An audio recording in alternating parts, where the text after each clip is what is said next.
దేని నామమున స్తోత్రాలండి. మీ అందరికీ హృదయపూర్వక వందనాలు చెల్లిస్తున్నానండి. మరి ఈ సమయంలో దేవాది దేవునికి కోట్లాది కృతజ్ఞతాస్తుతులు చెల్లిద్దామండి. మరి ఈ సమయంలో మన ప్రభువైన యేసుక్రీస్తు మన కొరకు మనందరి కొరకు మరి ఆయన చేసిన గొప్ప కార్యాలను బట్టి ఆయనకి మరొకసారి కోట్లాది కృతజ్ఞతాస్తుతులు చెల్లిద్దాం. మరి ఈ దినం నేను కొన్ని మాటలు హెచ్చరికలు చెప్పాలని ఆశించానండి. నన్ను నేను హెచ్చరించుకుంటూ మిమ్మల్ని హెచ్చరించాలనేసి ఒక ఆశతో మరి ఈరోజు చిన్న వీడియో చేయడానికి సిద్ధపడుతున్నాను. మొదటిగా చిన్న ప్రార్థన చేసుకున్నామండి. మహాపరిశుద్ధులు, మహోన్నతులు, మహిమేశ్వరుడా, సర్వ సృష్టికర్తవు, సర్వాధికారి, సకల ఆశీర్వాదములకు కారణభూతుడు నీవే మా ప్రియ పరలోకపు తండ్రి. మీ సన్నిధి కాంతి మాకు మా అందరికీ తోడుగా ఉంచండి. మీ కృపలో మమ్మల్ని బలపరచండి. మాకు అవసరమయ్యేదే ఏదైతే ఉన్నదో మీకు ముందుగా తెలుసు నా రాజ్యం. అది మీరు అనుగ్రహించి మీ నామానికి మహిమ తెచ్చుకోమని ప్రార్థిస్తూ, అయా వింటున్న వారిని మీరు దీవించి ఆశీర్వదించండి. వారి ఏ అవసరతలు ఏ అక్కర్ల కొరకునైనా నీ సన్నిధిలో మొరపెట్టుచున్నారో ప్రార్థిస్తున్నారో వారి ప్రార్థనలు మీరు ఆలకించమని వేడుకుంటున్నాం. కానీ ప్రభు అయ్యా నీ సన్నిధిలో ఏదైతే అవసరమై ఉన్నదో మాకు అందరికీ మీ కృపలో మమ్మల్ని బలపరిచి ధైర్యపరిచి స్థిరమైన మనస్సును అనుగ్రహించమని త్వరలో రానున్న నా ప్రభువైన యేసుక్రీస్తు అతి పరిశుద్ధాత్మ నామములో అడిగి వేడి ప్రార్థించి పొంది ఉన్నాను మా ప్రియ పరలోకపు తండ్రి. ఆమేన్ ఆమేన్. వందనాలండి. దేవాతి దేవుడు మరి ఈ దినాల్లో మరి ప్రార్థన వాక్యం అనేది ప్రతిదినము ప్రార్థన చేయాలి, ప్రతిదినము వాక్యం చదవాలనే ఒక సబ్జెక్ట్ మీద ఇది నడుస్తుందండి. మరి ఈ ఛానల్ చిన్న ఛానల్ దేవుడు ఆశీర్వదించినట్లు మీరందరూ దినదినము చూడాలి, వినాలి, జ్ఞాపకం చేసుకోండి. ప్రార్థనలో మీరు నన్ను కూడా జ్ఞాపకం చేసుకోవాల్సిందిగా కోరుతున్నాను. అలాగే ఈ దినాల్లో ఏ బిడ్డలకైతే ఏ తల్లిదండ్రులకైతే వేదనలో ఉన్నారో ఇబ్బందులతో ఉన్నారో వారికి సమాధానం కలిగినట్లు మనం ప్రార్థించే వారిగా ఉండాలి. ఎందుకంటే యవనస్తులు, ప్రత్యేకంగా యవనస్తులు, యవన కుమార్తెలు, యవన కుమారులు, అలాగే తల్లిదండ్రులు మరి ఆ యవన బిడ్డల నిమిత్తమై తల్లిదండ్రులు ఎంతగా బాధింపబడుతున్నారో తెలుసండి. వారి కొరకు మనము వారికి సమాధానం మనశ్శాంతి కలగాలని మనం మొదటిగా తల్లిదండ్రుల కొరకు యవనస్తుల కొరకు కూడా ప్రార్థించేవారిగా ఉండాలి. హెచ్చరికలు నిజముగా మీరు తల్లిదండ్రులను ప్రేమించుంటే కనుక యవనస్తులకు చెప్పేది, నిజంగా మీరు తల్లిదండ్రులను ప్రేమించే బిడ్డలైతే, తల్లిదండ్రులకు లోబడిన బిడ్డలైతే, తల్లిదండ్రులు చెప్పిన మాటకి విధేయులైతే తప్పకుండా మీ జీవితాలు అద్భుతంగా ఉంటాయి. ఆశ్చర్యకరంగా ఆశీర్వాదకరంగా మీరు ముందుకు సాగిపోతారు. ఎందుకంటే బైబిల్లో కూడా ఉన్నాయి చూడండి. యోసేపు ఏ రీతిగా అయితే తండ్రికి లోబడ్డాడు, అన్నదమ్ముళ్ళకి లోబడ్డాడు. మరి అన్నదమ్ముళ్ళు తీసుకెళ్ళి గోతులో పడేసి ఎన్నో ఇబ్బందులు ఇరుకులు పెట్టినా కూడా ఆ దేశంలో ఒక దేశానికి మరి రాజుగా నిర్మించబడ్డాడు. ఎందుకు నిర్మించబడ్డాడండి? ఆ యవ్వనస్తుడు పాపానికి భయపడ్డాడు. మరి మనం చదువుకుంటే ఆదికాండంలో కనపడుతుంది. ఆ పాపానికి భయపడి నేను చూచుచున్న దేవుడికి నేను ఎలా పాపం చేయగలుగుతానని చెప్పేసి ఆ ఫోతోఫోర్ ఇంట్లో కుటుంబంలో మరి తన భార్యని కూడా ఎదిరించి మరి దేవునికి లోబడి దేవుని యందు భయభక్తులు కలిగి ఉన్నాడు. ఆ భయం ఎక్కడి నుంచి వచ్చిందండి? ఆ విధేయత ఎక్కడి నుంచి వచ్చింది? తల్లిదండ్రుల నుంచి వచ్చింది కదండి. మరి అటు యాకోబు కుమారులలో ఏషేపు అండి, క్షమించండి. మరి అట్టి రీతిగా దేవాది దేవుడు వాళ్ళని ఏర్పరచుకున్నాడు కదా. మరి వాళ్ళని ఏర్పరచుకొని ఎంతగా దేవుడు మరి మనకి ఒక ఉదాహరణకి అట్టి వారందరినీ బైబిల్లో మనకి యవనస్తులను చూపిస్తున్నారు కదా. ఎస్తేరు దేవుని మాటకి లోబడింది. మరి ఆ పినతండ్రి అన్నయ్య మరి పినతండ్రిగా ఉన్నారు. ఆయన్ని చూసుకుంటూ ఆయన చెప్పిన మాటకి విధేయురాలి ఒక రాజుకి. చూడండి, మనం మొదటిగా చూసుకుంటే రాజుకి ఆల్రెడీ పెళ్ళైపోతుంది. మరి ఎస్తేరు గ్రంథం 1వ అధ్యాయం చదువుకుంటే అంతా మాట్లాడుతుంది. అస్సలు ఎంత భయంకరముగా ఆ పరిస్థితుల్లో ఉన్నప్పుడు తను ఎస్తేరు రాణిగా మార్చబడుతుంది. ఏ భయంకర స్థితిలో ఉందో తెలుసండి, ఒక పేదరాలండి. ఎందుకు విసర్జించబడిన స్థితిలో ఉన్న ఎస్తేరు రాణిగా మార్చబడడానికి దేవుడు ఒక గొప్ప కృపనిచ్చాడు. ఎందుకంటే తను ప్రార్థనాపరురాలు. ఎలా చెప్పగలుగుతున్నాం మనం ప్రార్థనాపరురాలని? ఆ బిడ్డ తల్లిదండ్రులకు లోబడిన బిడ్డ. తల్లిదండ్రులు లేరు, అయితే తన అన్నయ్యకి లోబడి ఉంది కదండి కదా. మరి తన అన్నయ్యకి లోబడి ఉన్న బిడ్డని దేవుడు మరి విడిచిపెట్టాడా? హేగే కూడా దయ చూపించాడండి మరి ఎస్తేరు మీద హేగే దయ చూపించినప్పుడు ఎంత గొప్ప కార్యం జరిగిందండి తన కుటుంబంలో. ఎందుకు ప్రార్థన పుర్రాలు అంటున్నానంటే, మరి మనం చూస్తామండి ముద్దుకైకి మరి చాలా మరి ఎంతగా మరి విస్తారమైన గొడవలు జరుగుతాయి కదండి. మరి ఆ అధ్యాయం అంతా కూడా మరి దేవాతి దేవుడు ఎస్తేరు గ్రంథంలో అనేకమైన మాటలు దాచి ఉంచాడు. మరి ఎస్తేరు రాణిగా మార్చింది దేవుడు. మరి ఆయన చేస్తేనేనండి కార్యాలు జరుగుతాయి. అలా తల్లిదండ్రులకు లోబడి ఉంటే అలా దేవుడు దీవిచ్చి ఆశీర్వదిస్తాడు. ఎందుకంటే తను 127 సంవత్సరాలను కాపాడగలిగిన శక్తి దేవుడు ఇచ్చాడండి కదండి. మరి ఆ శక్తిని పొందుకొని ఉన్నారా ఈనాటి యవనస్తులు, యవన కుమార్తె? మనం చూస్తామండి. మరి ఇదే యాకోబు కుటుంబం నుంచి యాకోబు కుమారులు 12 మంది ఉంటారు. మరి దేనా అనే బిడ్డగడ ఉంటుంది ఇంకొక కుమార్తె. మరి ఆ కుమార్తెని గురించి మనం ఆదికాండంలోనే కనపడుతుందండి. మీరు నిజంగా అవన్నీ కూడా చాలా భయంకరంగా ఉంటాయండి. ఎందుకంటే ఒక ఆడబిడ్డని ఎలా పెంచాలనేది అట్టి రీతిగానే పెంచుతారు. అయితే తను లోకాశను నేత్రాశ జీవపు డమ్మము కలిగి ఉండి తన లోకాన్ని చూడాలని ఆశించినప్పుడు తనను తాను కోల్పోతుందండి కదండి. కోల్పోయిన తర్వాత తన కుటుంబంలో కూడా అల్లజడులు లెగుస్తాయండి. ఎంతో ఇబ్బందికరముగా ఎన్నో సమస్యలు, ఎన్నో ఇబ్బందులు. అసలు ఆ రక్తపాతం చూస్తామండి. ఆ దేశాలు కూడా రక్తపాతం చూసాం. అలనాడి నుంచే వస్తుందండి ఇప్పటికి కూడాను ఈ రక్తపాతాలు కదండి. ఇప్పటి నుంచే వస్తున్నాయి ఈ గొడవలు ప్రతీది కూడా కదండి. మరి చాలా ఉన్నాయండి మనం చెప్పుకోవాలంటే, చెప్పాలంటే. కాబట్టి దయచేసి యవన బిడ్డలు, యవన కుమార్తె, యవన కుమారులు, మీరు బైబిల్ చదివేవారైతే కనుక తప్పకుండా బైబిల్ దినదినము చదవండి. మీకు నేను చెప్పేది ఏంటంటే, ఇసాకు ప్రార్థనాపరుడై ఉన్నాడు. ఇసాకుకి తన రెబ్బకాని చూసే వరకు కూడా ఇంకెవ్వరిని కూడా తను చూసినట్లు మనము చూస్తున్నాము. చూడలేదండి ఎక్కడ కూడా, రెబ్బకాని మాత్రమే తను చూసారండి కదండి. అలాగే రెబ్బకా కూడా ఎవ్వరిని కూడలేదని చెప్పేసి లేఖనాలు కనపడతాయండి మనకి, ఆదికాండంలో కనపడతాయండి. ప్రతి మాట దేవుడు ముందుగానే సిద్ధపరిచి ఉంచాడండి. స్త్రీల కొరకు, పురుషుల కొరకు, యవనస్తుల కొరకు, చిన్న బిడ్డల కొరకు, వృద్ధుల కొరకు కదండి. మరి మనం ఏం చేస్తాం? మనం ఎలా ఉన్నాం? దయచేసి మీరు అర్థం చేసుకోండి. లోకాశ ఏంటంటే, ప్రేమ అనేది చాలా చాలా చాలా చెడ్డదండి. నిజంగా చెప్పాలండి.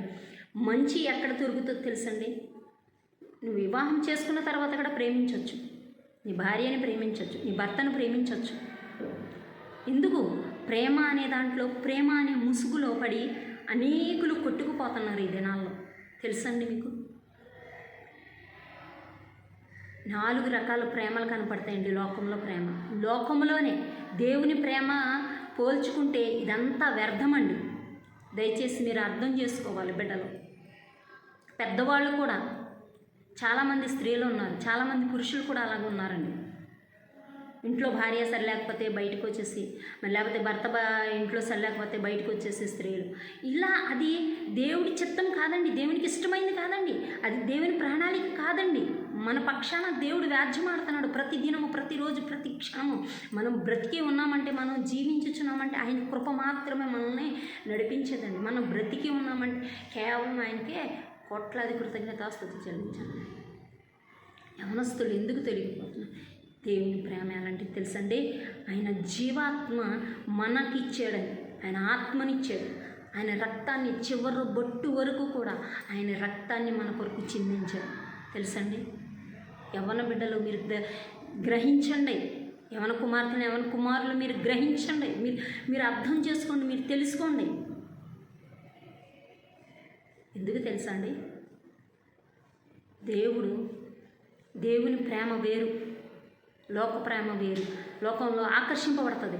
ఇప్పుడు కాలేజీలకు వెళ్ళే బిడ్డలైనా, స్కూల్స్కి వెళ్ళే బిడ్డలైనా, తర్వాత ఇంట్లో ఉన్నవారైనా కూడా, మరి బయటికి అనేక మంది బిడ్డలు యవనస్తులు పనులకు వెళ్తూ ఉంటారు కదండి. అనేక చోట్ల పనులు చేస్తూ ఉంటారండి. మరి ఆర్థిక పరిస్థితుల వల్ల కొంతమంది చదువుకోవడానికి కూడా ఏం చేస్తారు తెలుసండి? పిల్లలు చదువుకోవాలనేసి చదువు మీద మంచి ఇంట్రెస్ట్ ఉంటుంది బిడ్డలకి. ఆ ఇంట్రెస్ట్ ఉన్న బిడ్డలు ఏం చేస్తారంటే పని చేస్తూ, నేను కష్టపడుతూనే నేను చదువుకోవాలని ఒక ఆశతో, ఒక కోరికతో వారు ఏం చేస్తారంటే అక్కడ పార్ట్ టైం జాబ్ చేసుకునే వాళ్ళు ఉంటారండి. నేను మరి ఎగ్జామ్స్కి వచ్చి రాస్తానని వారు ఉంటారండి. అనేక మంది అనేక రీతిల్లో బిడ్డలు ఉంటారు. ఎందుకు తెలుసండి వారందరూ కూడా చేసేది? ప్రయాసపడుతున్నది ఒక గోల్ ఉంటుందండి వాళ్ళకి. ఆ గోల్ రీచ్ అవ్వాలనే ఆశతో కొంతమంది పిల్లలు ఉంటారు. మరి మనలో ఎంతమంది మీరు ఈ మాటలు వింటున్న వారిలో మీ గోల్ ఏంటో మీరు గ్రహించండి. మీరు ఏం చేయాలనుకుంటున్నారో మీరు గ్రహించండి. లోకం ఏంటి తెలుసండి? టీనేజ్లో ఉంటే ఆకర్షణీయమని అర్థమవుతుందండి. అదే ఆకర్షణీయం. దానికి లోబడద్దు దయచేసి. దానికి ఏమాత్రం కూడా మనము చోటు ఇవ్వకూడదు. అలాగే ఫోన్ల నుంచి దయచేసి దేవుణ్ణి మీరు అడగండి, ప్రభువుని అడగండి. తల్లిదండ్రులైన వారు వింటున్నవారు కూడా అడగండి, దేవుణ్ణి అడగండి. దేవుడా, నా బిడ్డలో ఈ ఫోన్ నుంచి విడుదల పొందాలి, ఈ ఫోన్ నుంచి సంపూర్ణమైన విడుదల పొందాలి. ఫోన్ అవసరం అండి, ఫోన్ అవసరం, ల్యాప్టాప్ అవసరము, క్షమించాలి, కంప్యూటర్ అవసరము ఏంటి, టీవీ అవసరము.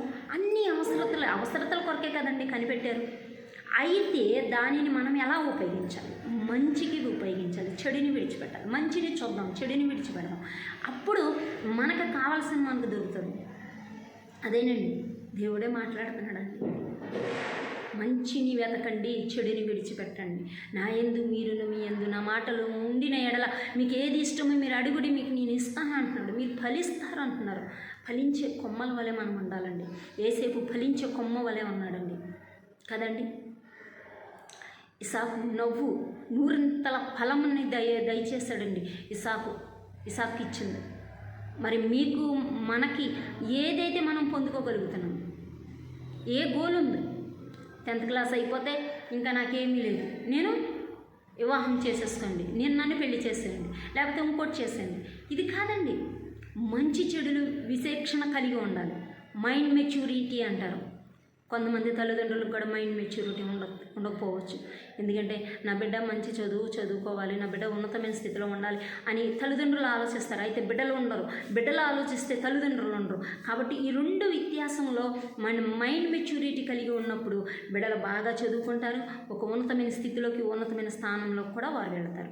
ఒకేసారి స్టెప్ బై స్టెప్ ఎక్కాలే కానండి ఒకేసారి వెళితే టక్కని పడిపోతారు. ఒకేసారి వెళ్ళడం కాదండి, స్టెప్ బై స్టెప్ ఎక్కితే ఒక మెట్టు 2 మెట్లు కిందకి పడిపోయినా మళ్ళీ ఎక్కడానికి ఒక అవకాశం ఉంటుందండి. మనం ఆలోచించుకోవాలండి ప్రతి విషయంలో కూడా. ఎందుకంటే ఇది దేవుని కార్యం అండి. ఏ కార్యం చేసినా దేవుని చిత్తము, దేవుని కార్యము అని మనం ఆలోచించుకుంటే, మనం తెలుసుకుంటే దేవుడు తప్పకుండా ఆశీర్వదిస్తాడండి.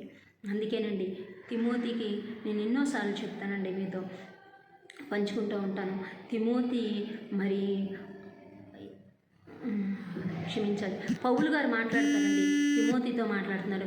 నీ అవ్వలోని నీ వినియోగంలో ఉన్న నీ అవ్వలోదిను మరి ప్రార్థన భక్తి ఎలా వచ్చిందంటే నీకు నీ అవ్వలోది మీ తల్లిలోని కూడా ఉన్న ఆ ప్రార్థన ఆత్మ నీలోకి వచ్చింది. కాబట్టి నువ్వు ఇంత ఆశీర్వాదకరంగా ఉన్నావు, నువ్వు ప్రార్థనాపరుడు అని చెప్పేసి తిమోతిని ఎంతగానో ఆయన మెచ్చుకుంటారండి. ఆయన ఎంతగానో సంతోషిస్తారండి పౌలు గారు. మరి ఆ సంతోషము, ఆ సమాధానము మన తల్లిదండ్రులకు మనం ఇవ్వగలుగుతున్నామా? తల్లిదండ్రులైన వారు బిడ్డలకు ఇవ్వగలుగుతున్నారా? అదేనండి ఎఫెసీయులకు రాసిన పత్రిక 6వ అధ్యాయము 1వ వచనంలో 2 మాటలు ఉంటాయి కదండి. నీ దేవుడిని నువ్వు ఎలా ప్రేమిస్తున్నావు, నీ దేవుడితో ఎలా ఉన్నావు నువ్వు అని అంటున్నాడో ఇది ధర్మమే. నీ తల్లిదండ్రులను సన్మానించుము, అది ధర్మమే అంటున్నాడండి. తల్లిదండ్రులకు విధేయులై ఉండమంటున్నాడండి. ఎక్కడ చూపించగలుగుతున్నాము విధేయత అనేది? దుష్టులకు దూరంగా ఉండాలండి. తెలుసండి, దుష్టులంటే ఎలా కనపడుతుంది, ఎలా తెలుస్తుంది? దుష్టుడంటే ఏమైనా వేషం వేసుకొని వచ్చేస్తాడండి? దుష్టుడంటే సాతానుగాడంటే ఏమైనా ఆడు జుట్టు పెట్టేసుకొని మసి పూసేసుకొని నేలకి రంగులు వేసుకొని ఇలా ఏమి ఉండదండి. అలా ఉండడండి. మంచిగానే ఉండి, నేను చెప్తున్నాను అర్థం చేసుకోండి, దయచేసి మీరు అర్థం చేసుకోండి. యవ్వన బిడ్డలైన వారు, మీకు మైండ్ మెచ్యూరిటీ రావట్లేదు, నేను చదువుకుంటున్నాను, నేను ఎంబీబీఎస్ చదివినా మైండ్ మెచ్యూరిటీ లేని వాళ్ళు ఉంటారు తెలుసండి. దాని వరకే ఉంటారు, లోక జ్ఞానం ఉండదండి చాలామందికి. అలాగే అనేక మంది ఎంతో చదువు చదవచ్చండి, ఎంతో చదువు చదవచ్చు, పెద్ద పెద్ద చదువులు చదవచ్చు. చదివిన వారికి కూడా ఎంబీఏలు, డబల్ ఎంబీఏలు చేసిన వాళ్ళు ఉంటారు, మళ్ళీ ఐఏఎస్ అయి ఉన్నవారు ఉండొచ్చు, అనేకులు చదివిన వాళ్ళు ఉండొచ్చు. కాకపోతే మైండ్ మెచ్యూరిటీ ఉండదండి వాళ్ళకి. వాళ్ళు కొన్ని వాటిని సహించలేరు. మనం చాలామందిని మనం చూస్తూ ఉంటామండి. చెప్పే కాదండి, చాలా విషయాలు దేవుడు మనకు తెలియపరుస్తూ ఉంటాడండి. ఇంకా ముందు ముందు మీరు తెలుసుకోండి. అలాంటి వారికి కూడా మైండ్ మెచ్యూరిటీ ఉండక, సహించలేని పరిస్థితి, ఆత్మవంచన చేసుకోలేక వారు ఏదో పోగొట్టుకున్న వారిలాగా దేవుణ్ణి విసర్జించుకుంటారు. దేవునితో అంటకట్టబడితే, దేవుళ్ళో ఆనుకుంటే మనకున్న సమస్యలన్నీ తీరిపోతాయండి. అవునండి, ఆయనలో ఉంటే మనకి ఏదైతే అవసరమే ఉందో, మనకి ఏది కావాలో మనం అడిగితే పొందుకుంటామండి. మనకు సమాధానం లేదా, దేవుణ్ణి అడుగుదాం సమాధానం కావాలని. మనం ఇతరుల కొరకు కూడా ప్రార్థించేవారిగా ఉండాలి, ఇతరుల కొరకు కూడా విజ్ఞాపన చేసేవారిగా ఉండాలి. ప్రార్థనాత్మ మనకి కావాలని కోరుకోవాలండి. చూడండి, నమ్మి మోసం చేసేవాళ్ళు ఉంటారండి. మోసం చేసేవాళ్ళు ఏ వేషాలు వేసుకుని రారండి. ఒకప్పుడు మనకి గొడవలు అయి ఉండొచ్చు కదా, నా స్నేహితురాలకి నాకు గొడవ అయి ఉండొచ్చండి. ఆ స్నేహితురాలు ఏం చేస్తుంది, మళ్ళీ తర్వాత మేము ఇద్దరము బాగానే ఉన్నామండి. బాగానే ఉన్న తర్వాత ఆ స్నేహితురాలు మంచిగానే ఉంటుందండి, నాతో మంచిగానే ఉండి నా వెనుక అనేకమైన రకాలుగా బాధింపబడతాను. అంటే నేనంటే నేను కాదు, ఉదాహరణకి నేను నా స్నేహితురాలు అంటున్నానండి. కానీ అలా ఉండేవారు కూడా ఉంటారు. అంటే మీరు తెలుసుకోవాలి. ఎందుకంటే మంచిగా ఉండే ఇతరులను పాడు చేసే అవకాశాలు వాళ్ళు పొందుకుంటారు. అంటే నువ్వు మంచిగా లేవనుకోండి, మంచిగా లేకపోతే మనం వాళ్ళతో మాట్లాడడం కదా, వాళ్ళ దగ్గరికి మనం వెళ్ళాం కదా, వాళ్ళు ఏంటో వదిలేస్తాము. గొడవ అయింది, మనకెందుకు వాళ్ళతో మనకేం పని, సర్లే బాగున్నావు అంటే బాగున్నావు, మంచిగా అలాగే వెళ్ళిపోతాం. అదే స్నేహంగా ఉండే మీకు చెప్పనండి, మీకు అందరికీ తెలిసిన మాటలేనండి. వెనక నుంచి గోతులు తీసేస్తారంట కదండి. చాలామంది చెప్తారు సామెతలు అండి కొన్ని. నమ్మిన వానికి మోసం ఎలా చేయాలో వాళ్ళకి బాగా తెలుస్తుందండి. అందుకే నమ్మి మోసపోకూడదండి, తెలుసుకోవాలండి. దేవుడు ఎక్కిరింపబడడు అంటున్నారు కదండి. మోసపోకూడి దేవుడు ఎక్కిరింపబడనని లేఖనాలు చెప్తున్నాయి. అలాగే అనేక మంది ఉంటారండి. వాటి నుంచి మనము దూరంగా ఉండడానికి ప్రయత్నం చేయాలి కదండి. బైబిల్లో అనేకమైన మాటలు ఉన్నాయండి. పరిశుద్ధాత్మను పొందుకున్నప్పుడు, దేవాతి దేవుని రక్షణ పొందుకున్నప్పుడు మనకి కావాల్సిన ప్రతి ఒక్కటి మనం పొందుకోగలుగుతామండి. ఆత్మీయత కావాలి, మొదటిగా ఆత్మలో బలం కావాలి. ఈ లోక ప్రేమ, ఈ లోకంలో ఉన్నది అంతా వ్యర్థమైందండి. ఇతరులను బాధ పెట్టి, ఇతరులను హింసించి, ఇతరుల నుంచి మనము పొందుకోలేమండి. కాబట్టి ఇతరుల సంతోషం కొరకు మనం బాధింపబడినా తప్పులేదండి, తెలుసండి. 10 మంది కోసము మనం ఒక్కళ్ళము బాధపడినా బాధ లేదండి. కానీ మనం ఒక్కరి కొరకు 10 మందిని బాధ పెట్టకూడదండి కదండి. ముఖ్యంగా యవనస్తులైన వారు, కాలేజీలు చదువుతున్న వారైనా, స్కూల్స్ 10th క్లాస్ చదువుతున్న వారైనా, ఇంటర్మీడియట్ చదువుతున్న వారైనా, ఏ కోర్సులు చేస్తున్నా, ఎక్కడ ఉన్నా, ఉద్యోగాలు చేసే స్త్రీలైనా, ఉద్యోగాలు చేసే పురుషులైనా, ఎవరైనా దేవుని సేవ చేసేవారు కూడా ఉంటారండి. మోసపోకుడి దేవుడి వెక్కిరింపబడ్డాడు అంటున్నాడండి. అనేక రీతిల్లో హెచ్చరిస్తున్నాడు దేవుడు మనల్ని. మనం ఆయన మాటకు లోబడదామండి. ఏంటి దేవుని సేవ చేసేవారు అనేటప్పటికీ చాలామందికి కోపం రావచ్చండి, చాలామందికి బాధ కలగొచ్చండి కదండి. పాత నిబంధన చదువుకుంటే మనకి తెలిసిపోతాయండి కదండి.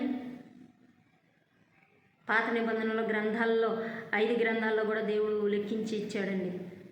ఆదికాండం, నిర్గమకాండం, లేవ్యాకాండం, సంఖ్యాకాండం, దేవదర్శకాండం, యెహోషువ గ్రంథంలో ప్రతి ఒక్కరి గురించి దేవుడు అక్కడ మాట్లాడిన వాడండి. ఆయన జీవాధిపతి, ఆయన మాట్లాడుతున్న వాడండి. దేవుని సేవ చేసే ప్రతి ఒక్కరికి కూడా దేవుడు మాట్లాడినప్పుడు ఆయన మాటకి విధేయులై, ఆయన మాటకు లోబడి ఆయనతో నడుచుకున్నప్పుడు స్త్రీ అయినా పురుషుడైనా, చిన్న బిడ్డలు మొదలుకొని పెద్దవారు వరకు, వృద్ధుల వరకు, మరి యవ్వనస్తులు ముఖ్యంగా ప్రతి ఒక్క బిడ్డలో మాటలోను, క్రియలోను, ప్రవర్తనలోను, మనం ప్రేమలోను, ప్రేమ అంటే లోక ప్రేమ కాదు సుమి, దేవుని ప్రేమ కలిగి మనం ఇతరులను ప్రేమించాలి. తల్లిదండ్రులను ముఖ్యంగా ప్రేమించాలి. తల్లిదండ్రులు ఎక్కడి నుంచి వచ్చారండి? దేవుడిస్తేనే తల్లిదండ్రులు వచ్చారు. దేవునికి భయపడండి. మొదటిగా లోకంలో దేవుడు మన తల్లిదండ్రులను ఇచ్చాడు. తల్లిదండ్రులకి విధేయులై ఉండండి, తల్లిదండ్రులకి భయపడండి, తల్లిదండ్రులని సన్మానించండి. ఎందుకంటే మనం ఒక స్థితిలో ఉన్నప్పుడు దేవుడు ఆ బిడ్డలను చూస్తాడంటండి కదండి. అలాగే నేనైనా మీరైనా మనమందరము కూడా దేవునికి అవిధేయులుగా కాకుండా విధేయులై ఉంటే కుటుంబాలు కట్టబడతాయండి. కుటుంబాలు కట్టబడతాయి. కుటుంబంలో కొన్ని సమస్యలు వస్తాయండి. సమస్యలు ఎవరికి లేవండి? మాకు ఉన్నాయి, మీకు ఉన్నాయి, అందరికీ ఉంటాయండి. ఆ సమస్యని ఎలా జయించాలని దేవుని పాదాల దగ్గర పెడదామండి. మనం ప్రభు పాదాల దగ్గర పెడదాం, విజ్ఞాపన చేద్దాం, ప్రార్థన చేద్దాం, మొరపెడదాం. మనం మొరపెట్టాలండి కదండి. విజ్ఞాపన చేయాలి. విజ్ఞాపన ఎవరి కొరకు చేస్తాం? ఇతరుల కొరకు మనం విజ్ఞాపన చేస్తున్నామండి. ఇప్పుడు మనం చేసే పని అదేనండి. ప్రభువా ఈ బిడ్డలను జ్ఞాపకం చేసుకోసయ్యా అని మనం ప్రార్థిస్తున్నాం కదా, అది విజ్ఞాపన అండి. మనం అందరి కొరకు, అంతటా అందరి కొరకు మనం ప్రార్థన విజ్ఞాపన చేయాలండి. భూమి మీద ఉన్న ప్రతి ఒక్క బిడ్డ కొరకు మనం ప్రార్థన చేయాలి. ఆకాశ మండలంలో మన ప్రభు అయిన యేసుక్రీస్తు త్వరలో రానై ఉన్నాడండి కదండి. మేఘారుడై రానై ఉన్నాడు. ఆయన రాజాతి రాజు, రాజులకు రాజు, రారాజు అండి. ఆయన త్వరలో రానై ఉన్నాడండి. యేసు రాజు వచ్చుచున్నాడని మనం పాట పాడతామండి కదండి. మేఘారుడై వచ్చుచున్నాడని, గగనము చీల్చుకొని రానే ఉన్నాడు మన ప్రభు అయిన యేసుక్రీస్తు.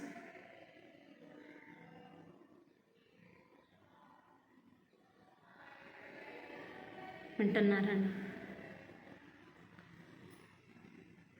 దేవుని చిత్తాన్ని నెరవేర్చుదాం.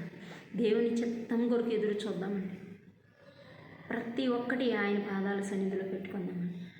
మంచి అయినా చెడైనా మనకి మంచి జ్ఞానమును, తెలివిని, వివేచన దేవుడు దయచేయాలని అడగదామండి కదండి.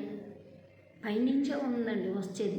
బుద్ధి, జ్ఞానము, సర్వసంపదలు నా యందు గుప్తమై ఉన్నాయి, మీకు కావాలంటే అడుగుడి అంటున్నాడు ప్రభు అయిన యేసుక్రీస్తు కదండి. అపవాదిని ఎదిరించుడి, అప్పుడు వాడు మీ వద్ద నుంచి పారిపోతాడు అంటున్నాడండి. సాతాను గడిని ఎదిరించే శక్తి మనకు కావాలని మనము ప్రార్థించాలండి. అపవాదికి ఏమాత్రం మనము చోటు ఇవ్వకూడదండి, చోటు ఇవ్వకూడదు. అపవాదికి చోటు ఇచ్చినప్పుడు వాడు ఉద్యమిస్తాడు, ఎట్టి రీతిలుగా మనల్ని బాధించాలని చూస్తాడు.